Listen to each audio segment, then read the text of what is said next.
দেখো নিচের যে ত্রিভুজগুলা প্রথম চিত্র, দ্বিতীয় চিত্র, তৃতীয় চিত্রে যে ত্রিভুজগুলা আছে সেগুলো একটা প্যাটার্ন ফলো করতেছে। তো এবং এগুলা দিয়ে আসা প্রত্যেকটা বাহুই দেয়াশালের কাঠি দিয়ে তৈরি করা হয়েছে বলে দিছে। এখন বলছে যে 1 নম্বর, 2 নম্বর, 3 নম্বর চিত্র দেওয়া আছে। বলছে চতুর্থ চিত্রটা যদি হয় সেই চিত্রে দেয়াশালের কাঠির সংখ্যা কত হবে। তো চতুর্থ চিত্রে দেখো আমরা প্রথম চিত্রে কাঠির সংখ্যা কয়টি? প্রথম চিত্রে কাঠির সংখ্যা 3টি। প্রথম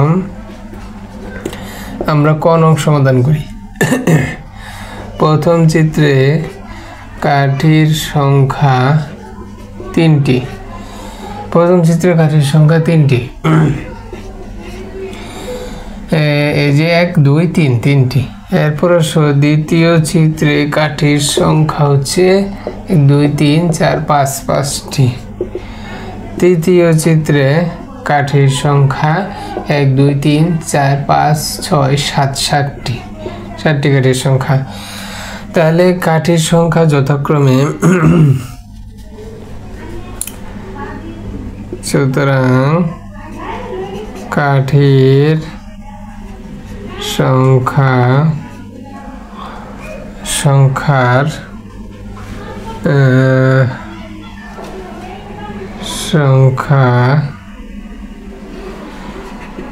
সংখ্যার প্যাটার্নটি হলো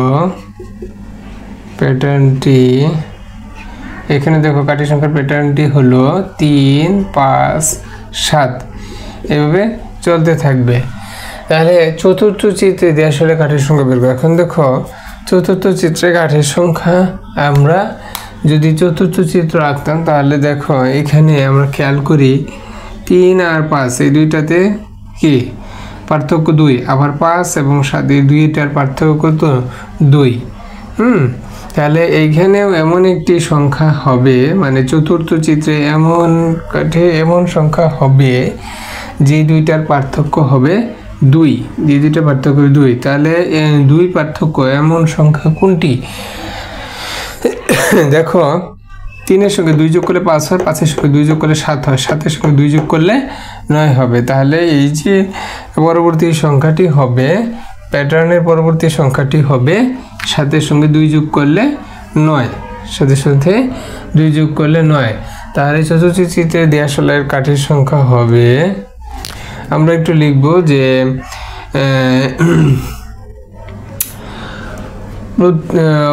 প্রত্যেক 2 পদের পার্থক্য হচ্ছে 2 করে। তো এই 2 করে পার্থক্য থাকার কারণে পরবর্তী প্যাটার্নের পরবর্তী সংখ্যাটি হবে 9। সুতরাং দেয়াশালের কাঠির সংখ্যা চতুর্থ চিত্রে সুতরাং চতুর্থ চিত্রে দেয়াশালের কাঠির সংখ্যা হলো 9টি। এভাবে আমরা চতুর্থ চিত্রে কাঠির সংখ্যা বের করতে পারি 9টি। এবারে খ নঙে দেখি। খ নম্বরে কি বলছে?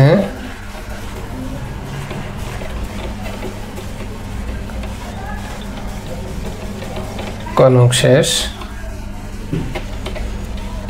এবার খ নং দেখি কথা কি বলছে।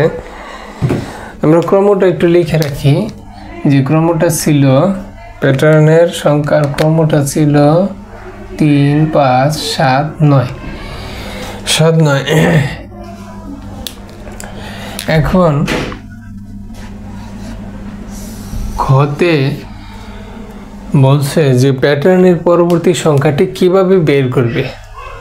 কিভাবে বের করবে সেটা আমরা প্যাটার্নের সংখ্যার ক্রম থেকে আমরা বের করে দেখাইলাম যে কিভাবে 2 করে বাড়বে। তো এইটা যে কোনো একটা বীজগণিতীয় রাশিকে সমর্থন করে। বীজগণিতীয় প্যাটার্ন সমর্থন করে, বীজগণিতীয় রাশি প্যাটার্ন সমর্থন করে। প্যাটার্নটিকে আমরা বীজগণিতীয় রাশির মাধ্যমে প্রকাশ করতে পারি। যেহেতু প্রতি পদের পার্থক্য 2, তো আমরা লিখতে পারি প্যাটার্নটি যে বীজগণিতীয় রাশিকে সমর্থন করে তা হলো যে বীজগণিতীয় রাশিকে সমর্থন করে সেটা হলো যেহেতু 2n প্লাস 1, 2n প্লাস 1। তোমরা n এর জায়গায় ক নিতে পারো, হ্যাঁ, বা ক আমরা লিখে দিই 2ক যোগ 1। ক মানে কততম পদের আমরা বের করব, হ্যাঁ, ওইখানে ক হচ্ছে কততম পদ। যততম পদ নেব সেখানে যদি দ্বিতীয় পদ নেই তাহলে 2, এখানে 2 বসবে। যদি পঞ্চম পদ নেই তাহলে কয়ের জায়গায় 5 বসবে।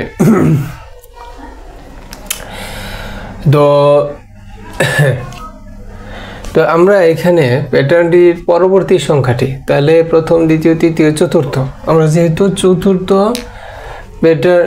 চতুর্থ প্যাটার্নটির এই যে 3টা প্যাটার্ন, 3টা চিত্র, 3টা চিত্রের, হ্যাঁ, পরবর্তী যে সংখ্যাটি সেই সংখ্যাটি বের করব আমরা, হ্যাঁ।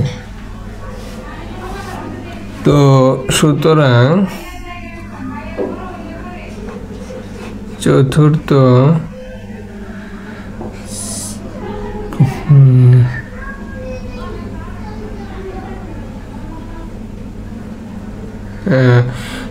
চিত্র বা আমাদেরকে যেভাবে বলছে প্রশ্নে যে প্যাটার্নটির পরবর্তী সংখ্যাটি, সুতরাং প্যাটার্নটির এখানে যেহেতু 3টা সংখ্যা বের করা আছে 3, 5, 7, তাহলে পরবর্তী সংখ্যা প্যাটার্নটির পরবর্তী সংখ্যাটি হবে 2। যেহেতু আমরা 4 নম্বর প্যাটার্ন, 4 নম্বর চিত্র বের করব, সুতরাং 2 কয়ের জায়গায় 2, 4 গুণন 4 বসাবো, কয়ের জায়গায় 4 বসবে। যেহেতু চতুর্থ চিত্রের প্যাটার্নের সংখ্যাটি বের করতেছি, যোগ 1 সমান হবে 4 দুগুণে 8 আর 1 সমান 9টি, সংখ্যাটি হবে 9। এভাবে আমরা প্যাটার্নের পরবর্তী সংখ্যাটি বের করলাম 9। এবার বলছে শততম প্যাটার্ন তৈরি করতে কতগুলো দিয়াশলাইয়ের কাঠির প্রয়োজন হবে। তোমরা খ নং এর আনসার পেয়ে গেছি। এবার আমরা যেহেতু এই বীজগণিতীয় রাশিটিকে সমর্থন করে উপরের চিত্রগুলো এই যে 2ক যোগ 1 এই প্যাটার্নটিকে, এই প্যাটার্নের বীজগণিতীয় রাশিকে সমর্থন করে, সুতরাং তোমরা গ নং এর জন্য লিখবে যেহেতু প্যাটার্নটি 2ক যোগ এই 1 বীজগণিতীয় রাশিটিকে সমর্থন করে, সুতরাং শততম মানে 100, সুতরাং শততম প্যাটার্ন তৈরি করতে দিয়ে কাঠির প্রয়োজন হবে 2 গুণন 100 যোগ 1 সমান 201টি কাঠির প্রয়োজন হবে। এতটি দিব, হ্যাঁ, 201টি কাঠির প্রয়োজন হবে। তাহলে আমাদের ক খ গ আনসার হয়ে গেল। এখানে দেখো যে প্যাটার্নের সংখ্যাগুলো দেওয়া আছে, প্যাটার্নে যে সংখ্যাগুলো দেওয়া আছে 5, 13, 21, 29, 37, হ্যাঁ। তো ক নং-এ বলছে 29 ও 37কে দুটি স্বাভাবিক সংখ্যার বর্গের সমষ্টি রূপে প্রকাশ করো। তো আমরা প্রথমে ক নংয়ের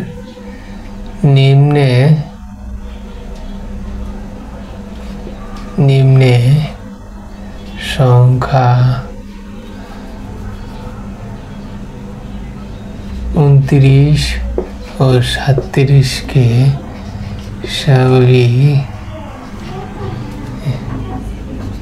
সংখ্যার বর্গের সমষ্টি রূপে প্রকাশ করা হলো। তো আমরা নিচে এইখানে 29 এবং 37 কে দুটি স্বাভাবিক সংখ্যার বর্গের সমষ্টি রূপে লিখব। তো 29 কে আমরা লিখতে পারি 25 যোগ 4, আর 25 মানে হচ্ছে 5 স্কোয়ার, 5 স্কোয়ার, আর 4 মানে হচ্ছে 2 স্কোয়ার।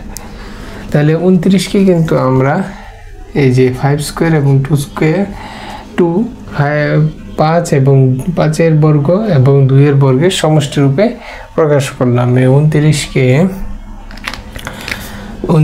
কে 5 এবং 2 এই দুইটি স্বাভাবিক সংখ্যার বর্গের সমষ্টি রূপে প্রকাশ করলাম। এবার 37 কে ঠিক একইভাবে প্রকাশ করি আমরা। 37 কে আমরা লিখতে পারি 34 যোগ 1 সমান 34 কে আমরা লিখতে পারি 6 স্কোয়ার, আর 1 কে আমরা লিখতে পারি 1 স্কোয়ার। তাহলে 36 কেও দুইটি স্বাভাবিক সংখ্যার বর্গের সমষ্টি রূপে প্রকাশ করলাম। তো আনসার আমার কয়ের আনসার এই পর্যন্তই। তো এবার আমরা খ দেখি। খতে কি বলছে, তালিকার পরবর্তী 4টি সংখ্যা নির্ণয় করো। 5, 13, 21, 29, 37। আমরা একটু দেখি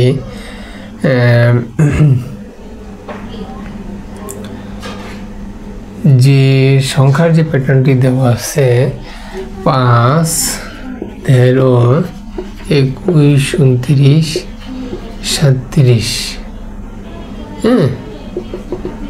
তো আমরা দেখি এখানে কোন প্যাটার্ন ফলো করা হয়েছে। 5 এবং 13 দুইটার পার্থক্য 8 বা বিয়োগফল 8, 21 এবং 13 বিয়োগফল 8, 21, 29 বিয়োগফল হচ্ছে 8, 29 এবং 37-এর বিয়োগফল ও পার্থক্য হচ্ছে 8। তাহলে পরবর্তী যতগুলো সংখ্যা দেখো দুটি সংখ্যার পার্থক্য হচ্ছে 8। 5-এর সঙ্গে 8 যোগ করলে 13 হয়, 13-এর সঙ্গে 8 যোগ করলে 21 হয়, 21-এর সঙ্গে 8 যোগ করলে 29 হয়, 29-এর সঙ্গে 8 যোগ করলে 37 হয়। তাহলে তোমাদের পরবর্তী 4টি সংখ্যা হবে, পরবর্তী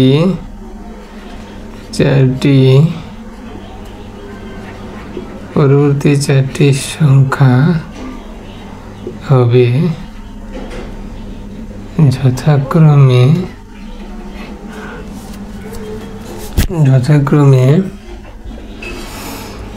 37 যোগ 8 আর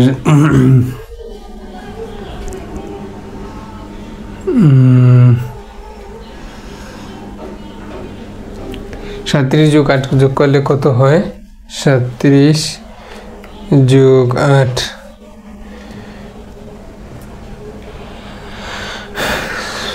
45। 37 যোগ 8 হচ্ছে 37 যোগ 8। পরবর্তী 4টি সংখ্যা হবে দেওয়ার পরে পরবর্তী 4টি সংখ্যা হবে 37 যোগ 8। 37 যোগ 8 সমান 45 এবং 45-এর সঙ্গে আবার 8 যোগ হবে। যোগ করলে কত হয়? 45-এর সঙ্গে 8 যোগ করলে 53। 53। এরপর 53-এর সঙ্গে আবার 8 যোগ হবে পরের সংখ্যাটি দিয়ে 15 আর যোগ করলে কত হয়? 8, 9, 10, 11, 61। 61-র সঙ্গে পরের সংখ্যাটি আরও 8 যোগ হবে সমান সমান 69। তাহলে আমরা ওই 4টি সংখ্যা পেয়ে গেলাম। কি পেলাম? যে একটি 45, পরবর্তী 4টি সংখ্যার প্রথমটি 45, তারপর সংখ্যাটি 52, তারপর সংখ্যাটি 61, তারপরে সংখ্যাটি 69। এবার সব যে বলছে প্রথম তালিকার প্রথম 50টি সংখ্যার সমষ্টি নির্ণয় করো। তালিকার প্রথম 50টি সংখ্যার সমষ্টি নির্ণয় করো।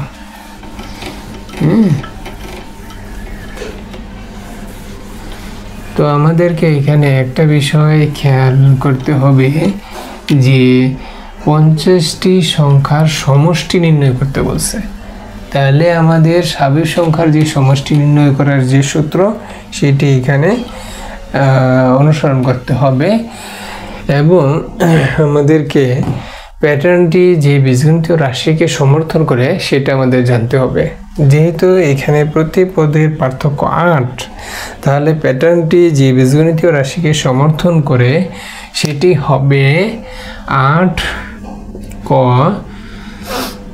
বিয়োগ হচ্ছে 3।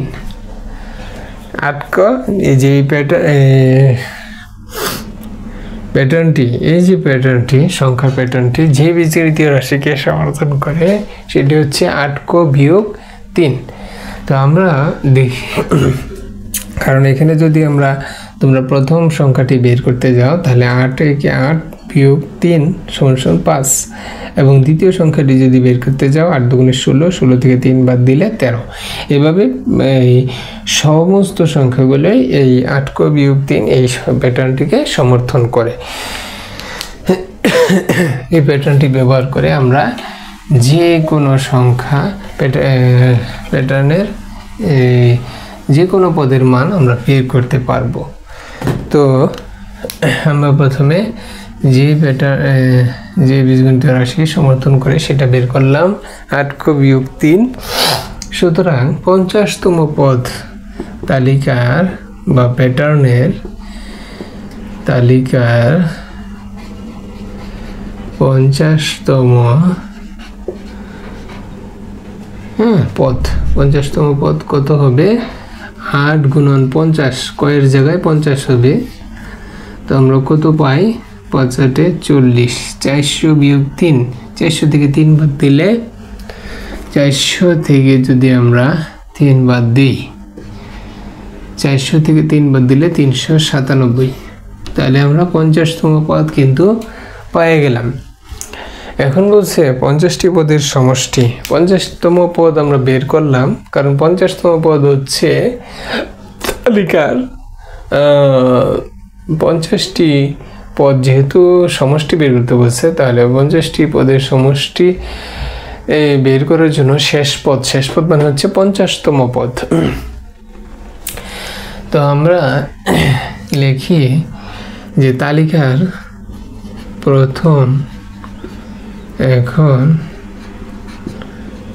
প্রথম পদ হচ্ছে 5, শেষ পদ কত পাইছি? 397। তো আমরা সূত্র থেকে আমরা জানি স্বাভাবিক সংখ্যার প্রথম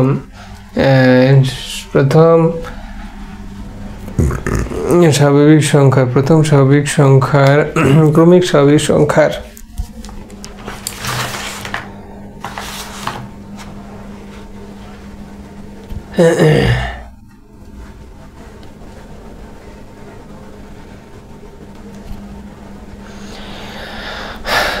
আমরা জানি স্বাভাবিক ক্রমিক সংখ্যার যোগফল নির্ণয়ের যে সূত্রটি সেটি হচ্ছে 50টি স্বাভাবিক সংখ্যার তালিকার প্রথম 50টি সংখ্যার, যেহেতু এগুলোর ক্রমিক স্বাভাবিক সংখ্যা, সুতরাং সংখ্যার সমষ্টি নির্ণয়ের স্বাভাবিক ক্রমিক সংখ্যা নির্ণয়ের যে যোগফল নির্ণয়ের যে সূত্রটি সেটি আমরা এখানে ব্যবহার করব। সূত্রটি হচ্ছে প্রথম পদ, তালিকার প্রথম পদ যোগ শেষ পদ গুণন পদ সংখ্যা ভাগ 2। তো প্রথম পদ আমরা কত পাইছি? প্রথম পদ 5, শেষ পদ হচ্ছে 397, গুণন পদ সংখ্যা হচ্ছে 50টি পদ, সুতরাং 50, নিচে হবে 2, 2 দিয়ে 50কে ভাগ করলে 25। এখন যদি আমরা বাকি কাজ করি তখন আমরা পাবো হচ্ছে 10,050, 10,050।